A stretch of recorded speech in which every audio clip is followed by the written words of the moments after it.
Eduardo Bolsonaro repete gesto típico do pai e manda banana para deputadas. Foi logo depois que as parlamentares usaram a tribuna da Câmara Federal para repudiar fala de Bolsonaro contra a jornalista Patrícia Campos Melo. Ontem o presidente declarou que a repórter, abre aspas, queria dar o furo a qualquer preço, fecha aspas, para conseguir uma reportagem exclusiva.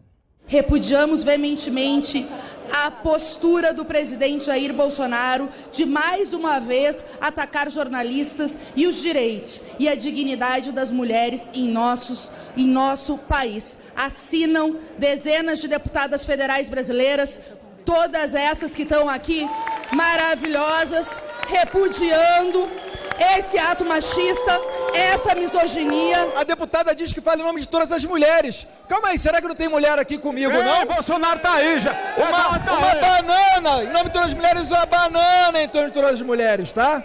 Isso aqui é a imposição do politicamente correto para tentar calar a boca do presidente Jair Bolsonaro. E eles acham que eles podem falar tudo. E quando nós falamos um ai aqui, Luiz Lima, vem falar que a gente não pode falar? Vai catar coquinho.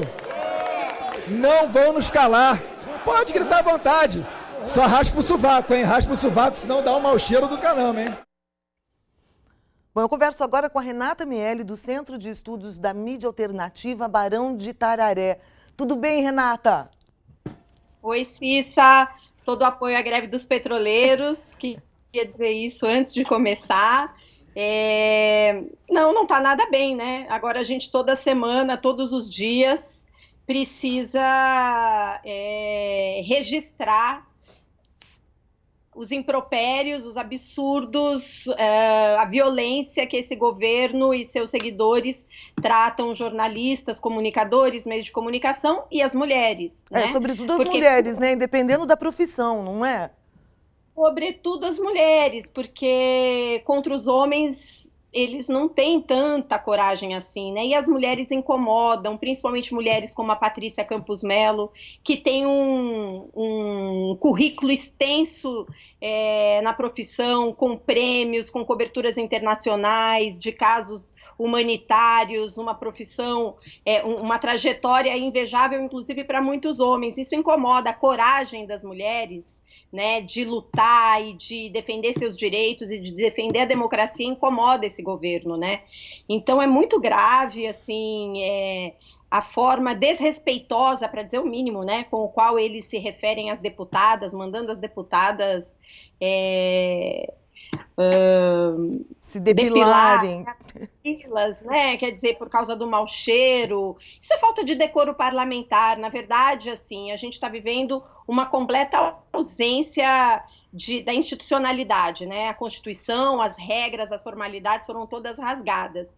Esse deputado, assim como o pai dele, já deveriam ter sido alvo de processos de cassação dos seus mandatos por falta de decoro, por uma série de irregularidades que eles cometem contra o povo brasileiro quando eles falam isso, né? Nós somos mais de 50% da população. Renata, quando você fala que esses deputados, a exemplo do Eduardo, já deveriam ter sido cassados, a gente teve episódios no plenário já, ou nos corredores, de ofensas do Bolsonaro, a jornalista, inclusive, da Rede TV, que foi muito humilhada por ele, e de outras colegas que ele humilhou, inclusive um processo ele perdeu por essa humilhação. Quer dizer, o Congresso se omitiu durante 28 anos, porque não é novidade para ninguém, pelo menos para a maioria das pessoas, esse comportamento do Bolsonaro e agora dos filhos. Parece que eles agem em dobradinha, né?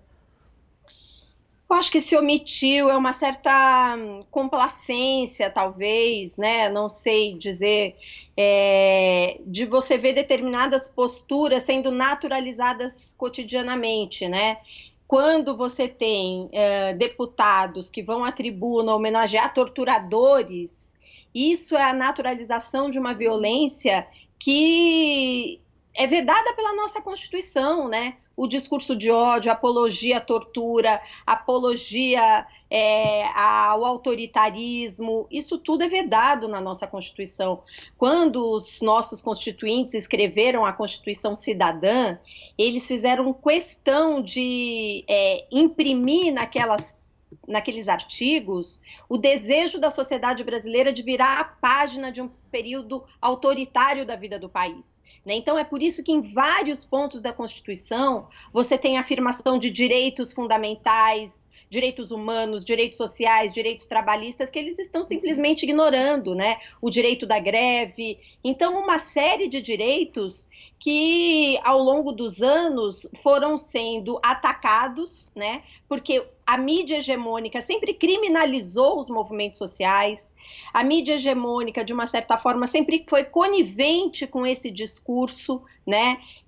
E hoje se vê alvo, né, desse discurso também. Então, é uma situação muito grave, porque essa naturalização que é de anos, não é um processo que começa agora, ela resulta nesse tipo de permissividade de você ter uma pessoa que vai numa CPMI e mente perante os parlamentares o que é crime. Então, você tem crime de decoro, você tem uma série de coisas que são naturalizadas, e a gente vive essa situação, né? Uma escalada diária de violações à liberdade de expressão e a direitos fundamentais, que nós vamos na OEA agora, daqui a menos de 15 dias, denunciar junto à Comissão Interamericana de Direitos Humanos. Pois é, você falou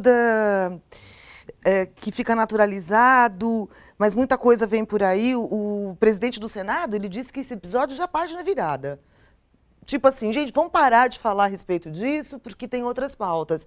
Mas não é bem assim, não é uma coisa que a gente deve esquecer e deixar de tentar resolver. Uma organização internacional de mulheres da mídia acabou de se manifestar, dizendo que isso tem que parar, e você está falando aí dessa nova denúncia. Vamos falar um pouco disso, por favor. Eu acho que não dá para deixar passar, né? Qual que é o grande problema, que eu acho até que tem, não sei, na minha perspectiva, né? Esse governo atua com cortinas de fumaça, né?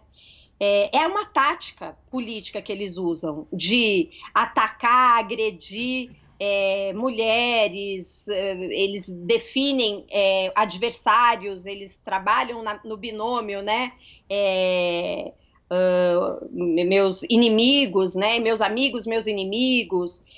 E eles criam todo esse estardalhaço, e enquanto isso, pautas de fato muito importantes vão tendo menor visibilidade, como a questão da privatização do setor elétrico, a privatização do saneamento que acabou de acontecer, esse debate da Petrobras.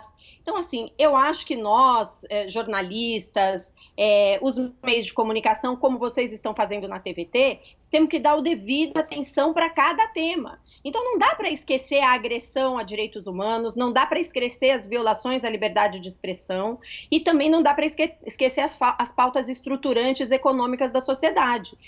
Colocar uma questão em contraposição à outra não é correto, porque esse governo é esse pacote. Infelizmente, a gente tem que dar conta desse pacote, de denunciar e resistir ao pacote que esse governo representa, né? Então, nós temos feito esse papel no campo do movimento de luta pela democratização da comunicação, de procurar dar visibilidade não só nacional, mas internacional para as violações à liberdade de expressão, porque é um país que não tem liberdade de expressão, não tem democracia, né? Como que a gente pode denunciar as agressões aos petroleiros se a gente não tem liberdade de expressão, se a gente não tem o direito à comunicação, né? Então, a gente está aqui se solidarizando com uma jornalista da grande mídia, mas desta grande mídia é a mesma que esconde a greve dos petroleiros, por exemplo.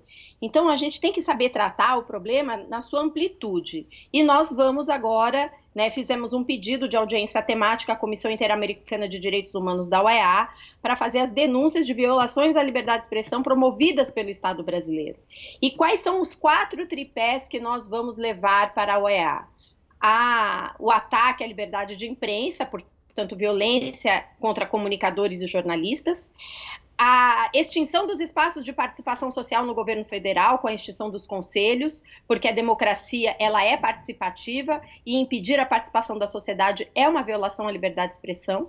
A criminalização dos movimentos sociais, isso consta do nosso pedido. Então, cada vez que você criminaliza, que você decreta uma greve como a dos petroleiros como ilegal, você está violando a liberdade de expressão de um grupo de trabalhadores que está reivindicando seus direitos, né? E as violações à liberdade de expressão cultural e artística. São esses 4 eixos que nós vamos denunciar agora no dia 6 de março, junto à Comissão Interamericana de Direitos Humanos da OEA. No mínimo, vamos causar um incômodo ao governo, dando visibilidade internacional ao estado gravíssimo de ausência de democracia, de autoritarismo que a gente tem no país.